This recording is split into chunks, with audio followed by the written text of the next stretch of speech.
The previous modules dealt only with preparation. Here comes the technical part, as well as the core of marketing from the stage. How to do the marketing from the stage. Don't stress yourself too much about this for now. As a beginner, there are ways and tips for you to master it. If you're a salesperson, you'll definitely need to master the art of back-end selling. This single skill makes all the difference between a successful and mediocre speaker. Besides the 5 to 10 minutes for your Q&A session, save the last 15 minutes of your presentation to pitch your back-end product. Your back-end product must be relevant to the previous topic of your presentation so the audience can understand the purpose of the whole presentation. If your product requires a higher level of understanding, don't hesitate to take some time to demonstrate your product to the audience, because not everyone will have time to read the instructions.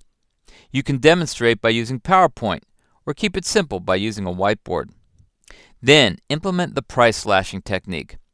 This is a powerful psychological tactic commonly used in sales. For instance, you tell your audience that the product is worth $25,000 using real-world value. Then make an announcement that those who are attending the seminar on that day will get a special offer. If they choose to get the offer at the seminar, it's only for $2,000. Can you imagine the reaction of your audience when you reveal the final price? It will be an irresistible offer to them. The scarcity technique can be used alongside the price slashing technique. Right after you announce the offer of $2,000 to the audience, drop another bomb by saying that it's only limited to the first 15 people who sign up. The rest will have to pay an additional $1,000 for the product.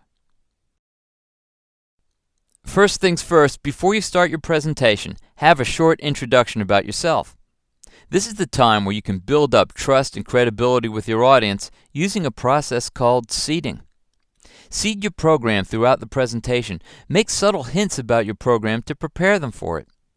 The seeding process will eventually help you to build up anticipation to your call to action by the end of your seminar. The seeding process is vital for you to prevent any unwanted hiccups at the end of your presentations, so it won't surprise them when you start talking about your product or training. Let's say if your product is going to be a training program and you never introduce yourself a trainer at the beginning of the speech, they'll be surprised and start to doubt your credibility as a trainer. The seeding process is one of the most important parts in your presentation that will affect your call to action. There are a few techniques here to enhance the process. First, prepare a few testimonials from previous and active customers to build up your credibility in your field, and also to tell your audience about your capabilities indirectly. Then, you can mention your upcoming program casually. The tone of your voice comes into play in this part. Don't sound like the upcoming program is the main purpose of this presentation. Mention your program twice and one more time in your call to action. Next, show some photos or videos about your past programs. This seeding process will give your audience the big picture about how your program will be like and how it's conducted. So it won't come across as a hard sell because they're getting more interested about your program. Now that you've already delivered your presentation, what's the next step for your attendees? Address a problem that your target audience is facing. The problem must be closely related to them. Raise the question and ask your audience. Then tell them that they're definitely not going to do it by themselves or figure things out the hard way. You'll provide a far easier solution for them. You need to make them believe that you can provide an instant solution for them. Once again, this goes back to the importance of seeding. This is the time where you can transition to proposing a better alternative that will shortcut their success or solve a problem right away. And yes, it's definitely good timing to introduce your upcoming program as well. After this, you can ask for permission from your audience to talk about it in more detail. Ask questions like, "Is it okay if I tell you more about it?" Or, "With your permission, I'd like to tell you more about it." After this, you can move on to your opener for the program. Inform your audience about the date and time, location, and details of your training program in the opener. You can summarize your program by informing them about the outcomes. Tell them what they'll get or learn in the program. Here's one thing to take note of. Don't give specific dates or locations. You can always update them once you've finalized everything.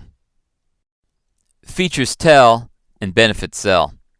A successful presentation not only informs your audience how good your product is, it also describes how your product can help them solve their problem. Emphasize benefits, not features.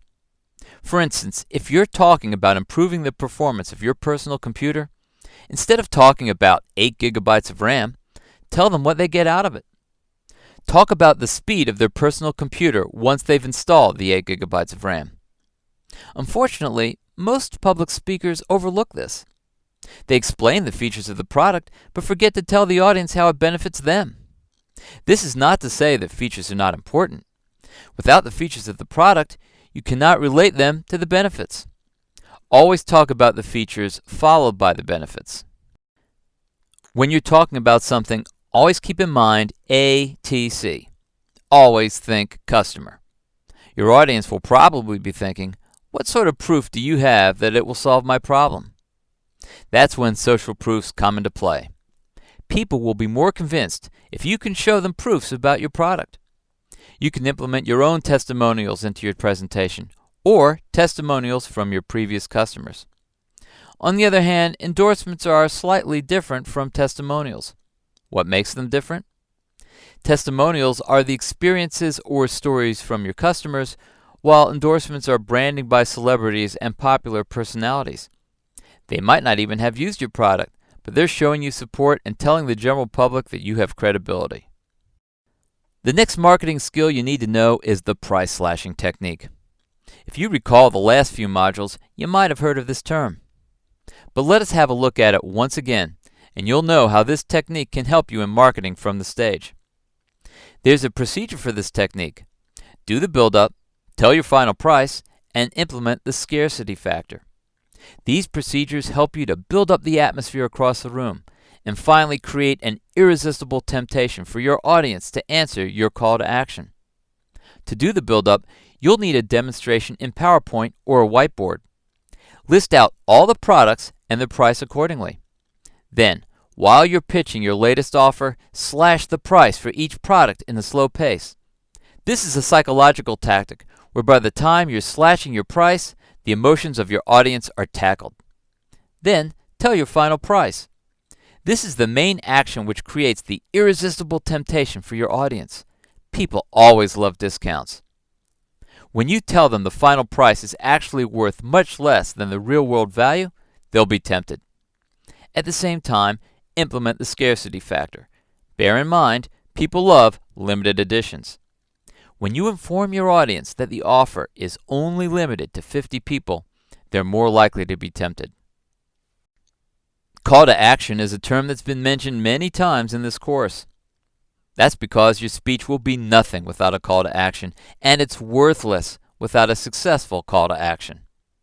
This is the step when you get people to act after your speech. Besides the price slashing technique, you can drop a final bomb to the audience to move them into the call to action. Fast action bonuses and guarantees. For fast action bonuses, you'll provide additional bonuses if they take action to join your program only today in the seminar. CDs or DVDs, memberships, merchandise, and the best bonuses will be the certificates. Guarantees are another technique, but it's an optional technique for you. You can offer a guarantee or a full refund if the program is not up to their expectation, but only on the first day of training.